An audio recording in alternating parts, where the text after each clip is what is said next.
Hello guys, welcome back to my YouTube channel which is Ayesha kitchen hack. आज की हमारी video काफ़ी informative है, तो प्लीज़ वीडियो को फुल वॉच कीजिएगा क्योंकि आज हम बात करने वाले हैं ग्री एसी के रिमोट कंट्रोल बारे में सारी डिटेल, यानी कि उसके सारे फंक्शंस और सारी की सारी वो सेटिंग्स जो आपको नहीं पता और आप इस वीडियो में पहली मर्तबा देखेंगे। उससे पहले अगर आपने मेरे यूट्यूब चैनल को सब्सक्राइब नहीं किया तो लाइक और सब्सक्राइब ज़रूर कर दें। सबसे पहले स्टार्ट करते हैं इसके पावर ऑन और ऑफ के बटन से, जो सबसे ऊपर इस तरफ दिया गया होता है। क्योंकि ये बटन एक ही होता है तो आपने इसे लेफ्ट साइड से ऑन करना है और राइट से ऑफ करना है। अब आते हैं इसके नेक्स्ट फीचर की तरफ, जहां से हम प्लस माइनस करके इसका टेम्परेचर कम और ज्यादा कर सकते हैं। कुछ इस तरीके से प्लस से ये आगे जाता है, यानी कि टेम्परेचर बढ़ता है और माइनस से कम होता है। अब आप सोच रहे होंगे कि क्या प्लस करने से कूलिंग ज्यादा आती है या माइनस से कम आती है या माइनस से ज्यादा या प्लस से कम आती है। तो असल में कूलिंग इसकी सेम ही आती है। प्लस माइनस करने से हमारा कंप्रेसर उतना ही तेज चलता है। अगर हम इसे 16 पर रखेंगे तो हमारा कंप्रेसर ज़्यादा चलेगा और ज़्यादा बिजली इस्तेमाल होगी, और अगर हम इसे 24 या 25 पर रखेंगे तो हमारा कंप्रेसर काफ़ी स्लो यूज़ होगा, जिससे कि हमारा इलेक्ट्रिसिटी का बिल काफ़ी कम आएगा। अब अगली बारी है चाइल्ड लॉक की। इस पर हम इस तरीके का चाइल्ड लॉक भी लगा सकते हैं कि बच्चे फिर हमारे रिमोट के साथ छेड़खानी ना करे। आपने सिंपल प्लस और माइनस पर दोनों एक साथ क्लिक करना है, तो इससे क्या होगा, कुछ इस तरीके से लॉक वाला साइन आ जाएगा। इसके बाद आप अगर रिमोट बच्चों को भी दे दें तो कोई भी मोड या स्विंग या कुछ भी इसमें फंक्शन काम नहीं करेगा जब तक कि आप इसका लॉक अनलॉक ना कर दें। अब अनलॉक करने के लिए भी प्रोसेस सेम ही है। माइनस और प्लस को एक साथ आपको दबाना है तो ये लॉक इस पर से हट जाएगा। इसे चाइल्ड लॉक भी कहा जाता है क्योंकि बच्चों को पता नहीं होता कौन सा बटन किस काम का है, तो इस तरह वो रिमोट को और एसी को दोनों को खराब कर सकते हैं। तो ये चाइल्ड लॉक लगाना बहुत ही जरूरी होता है। इसके बाद इसका निचला वाला बटन, यानी कि मोड वाला, ये वाला बटन एसी के मोड चेंज करने के काम में आता है। जैसे कि मैंने अभी ऐसे एक बार प्रेस किया तो ये ड्राई मोड में आ गया, यानी कि सारे की सारी नमी ये खींच लेगा। इसके बाद ये वाला फैन का मोड है, साथ में एक हीट का मोड है। अगर सर्दियां हैं तो आप इसे हीट मोड में भी ला सकते हैं। लास्ट वाला जो है वो ऑटो पर है, यानी कि वो रूम को टेम्परेचर को खुद ही सेट करेगा। अब ये फर्स्ट वाला जो है ये हमारा कोल्ड मोड है, जो कि ज्यादातर यूज होने वाला मोड है।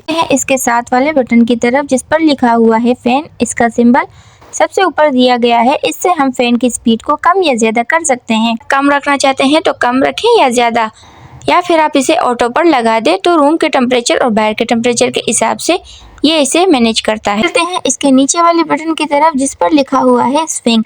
स्विंग से जो के फ्लैपर होते हैं उनकी स्पीड कम या ज्यादा और उन्हें अपने मुताबिक एडजस्ट कर सकते हैं कि अगर हम चाहे कि फ्लैपर फुल मूव करे तो हम वो भी कर सकते हैं, या अगर एक तरफ करना है तो वो भी किया जा सकता है। आप अपनी मर्जी के मुताबिक इसे सेट कर सकते हैं कुछ इस तरीके से। दबाया है तो ये नीचे के 3 हिस्सों में हवा देगा, अब सेंटर में और अब ऊपर की तरफ, और अब ये फुल हवा देगा, यानी कि हर जगह इसकी कूलिंग जाएगी। इसके साथ वाले बटन पे, यानी कि आई फील वाले बटन पर हमारा एसी अपने मुताबिक, ये एसी हमारे मुताबिक टेम्परेचर को सेट रखेगा, और इसका सिंबल भी सबसे ऊपर कॉर्नर पर आता है। ये नीचे वाली बटन की तरफ जिस पर कुछ इस तरीके का ट्री भी बना हुआ है। ये बटन हमारे इस काम आता है कि ये अगर हम दबा कर रखेंगे और यहाँ पर ट्री का सिंबल भी आएगा तो ये हमें फ्रेश और ताज़ा हवा रूम में एंटर करेगा, और इसे अगर हम ऑफ रखेंगे ये तो फिर ये किसी भी किस्म की हवा अंदर आ सकती है, तो इसे ऑन लाजमी रखा करें। इसके बाद इसके साथ वाला जो बटन है स्लीप वाला, वो हमारे नाइट के लिए काम आता है, और इसका सिंबल भी कुछ इस तरीके से यहाँ पर लगा हुआ होता है। इससे ये नाइट के मूड में रहता है। इसके बाद यहाँ पर टेम्परेचर का बटन दिया गया है, जिससे हम टेम्परेचर को सेल्सियस और फ़ारेनहाइट में भी तब्दील कर सकते हैं, और इससे हम अपना टेम्परेचर भी चेक कर सकते हैं। अगर हमें अपना रूम के बाहर का और रूम के अंदर का टेम्परेचर दोनों चेक करना होगा तो हम इससे चेक कर सकते हैं कुछ इस तरीके से, इसे प्रेस करके। बाद इसके साथ ये टाइमर ऑन और ऑफ का बटन है, तो हम पहले ऑफ से स्टार्ट करेंगे। हम पहले एक बार ऑफ पर क्लिक करेंगे तो यहाँ साइड पर ऑफ ब्लिंक करता हुआ नजर आएगा। अब हम प्लस और माइनस से अपना टाइम यहाँ पर सेट कर देंगे। पहले हम ऑफ करेंगे ताकि ब्लिंक करें। ब्लिंक अगर ऑफ हुआ तो आपका टाइम सेट नहीं होगा, तो इसलिए जैसे ही ब्लिंक करता रहेगा तो हम यहाँ पर फटाफट से अपना टाइम नोट करवा देंगे कि हम रात के इस पहर, यानी कि इस टाइम पर अपना एसी ऑफ करना चाहते हैं। तो ये खुद ब खुद ऑफ हो जाया करेगा। जैसे ही मैंने टाइम सेट किया और टर्न ऑफ को दोबारा दबाया तो वहाँ पर ऑफ लिखा हुआ आ गया। इसका मतलब इस टाइम को रात को हमारा एसी बंद हो जाएगा। और अगर आप नहीं चाहते कि रात में बंद हो तो इस ऑफ को दोबारा दबाकर तो यहाँ से ऑफ का सिंबल हटा दें। जब सिंबल हट जाएगा तो मतलब यहाँ पर हमारा एसी ऑफ नहीं होगा इस टाइम पर। सेम इसी तरह ऑन करने के लिए अगर हम चाहते हैं कि इस टाइम पर हमारा एसी ऑन हो जाए तो हम ऑन पर क्लिक करेंगे टर्न ऑन पर, और जब टर्न ऑन ब्लिंक करेगा तो हम अपना टाइम सेट कर देंगे। जैसे ही टाइम सेट कर देंगे तो ऑन का सिंबल वहाँ पर स्टे कर जाएगा और इस टाइम पर हमारा एसी ऑन हो जाया करेगा।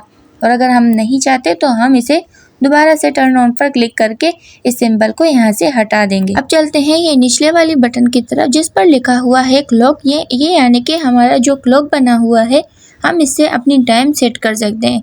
क्लॉक पर क्लिक करके प्लस माइनस से आप अपनी टाइम सेट कर सकते हैं इससे। इसके बाद नीचे वाला बटन जहाँ पर लिखा हुआ है टर्बो। टर्बो का मतलब है ये हमारा फुल स्पीड पर एसी ऑन हो जाएगा जिससे काफी तेज हवा यानी कि कूलिंग स्टार्ट हो जाएगी। तकरीबन 5 से 10 मिनट के अंदर ही हमारा कमरा ऐसा यख हो जाएगा। और इसका सिंबल भी यहाँ पर ओपेरा के साथ लिखा हुआ आ जाएगा कि जब टर्बो आप ऑन करेंगे। इसके साथ लिखा हुआ है लाइट। लाइट का मतलब है यानी कि जो हमारे एसी पर डिस्प्ले दिया गया होता है ये उस लाइट का सिंबल है। यहाँ पर हम लाइट को क्लिक करेंगे तो वहाँ डिस्प्ले हट जाएगा। अगर दोबारा हमें डिस्प्ले पर चाहिए तो हमें यहाँ पर दोबारा ऑन कर देना है। चाहते हैं मैं रिमोट को एसी के साथ यूज करके दिखाऊं तो आप कमेंट जरूर कीजिएगा, मैं नेक्स्ट वीडियो इसी की बनाऊंगी। इसके साथ ये एक्स फैन दिया गया है। ये एक्स फैन का बटन है यानी कि हमें फैन ऑफ रखना है या ऑन रखना है। क्लिक करेंगे तो ऊपर सिंबल आ जाएगा फैन का यानी कि फैन ऑन है। ऑफ करना चाहेंगे तो दोबारा इस पर क्लिक करके ऑफ कर देंगे। तो आपको मैं टेम्परेचर भी चेंज करना सिखा देती हूँ कि किस तरीके से हम इसमें फ़ारेनहाइट और सेल्सियस को चेंज कर सकते हैं। हमें माइनस के बटन पर और मोड के बटन पर दोनों पर एक साथ क्लिक करना है तो ये सेल्सियस से फ़ारेनहाइट पे चला जाएगा। अगर हमें दोबारा चाहिए होगा तो हम इस पर दोबारा से क्लिक करके तो फ़ारेनहाइट से सेल्सियस पर इसे ले आएंगे। और हमारी आखिरी इम्पोर्टेंट बात यह है कि हम अगर चाहते हैं कि हमारा रिमोट की सील ख़त्म ना हो तो उसके लिए बहुत अच्छी ट्रिक है कि आपने करना क्या है कि रिमोट पर ऊपर से हाथ रख देना है और ऑफ का बटन दबा देना है। तो उससे ये होगा कि हमारा रिमोट ऑफ हो जाएगा लेकिन हमारा एसी ऑन रहेगा। और अगर आपको ये सारे फंक्शन और सेटिंग एसी के साथ करते हुए देखने हैं तो फिर आप मुझे कमेंट में लाजमी बताइएगा और इस वीडियो को ज़्यादा से ज़्यादा लाइक और शेयर ज़रूर कीजिएगा कि मैं आपके लिए और मज़ीद अच्छी वीडियोस बना के ले आऊँ। उम्मीद करती हूँ आपको मेरी वीडियो पसंद आई होगी। इस वीडियो को लाइक, चैनल को सब्सक्राइब और बेल आइकन को दबाना मत भूलिएगा। तब तक के लिए मिलते हैं नेक्स्ट वीडियो में। Good bye.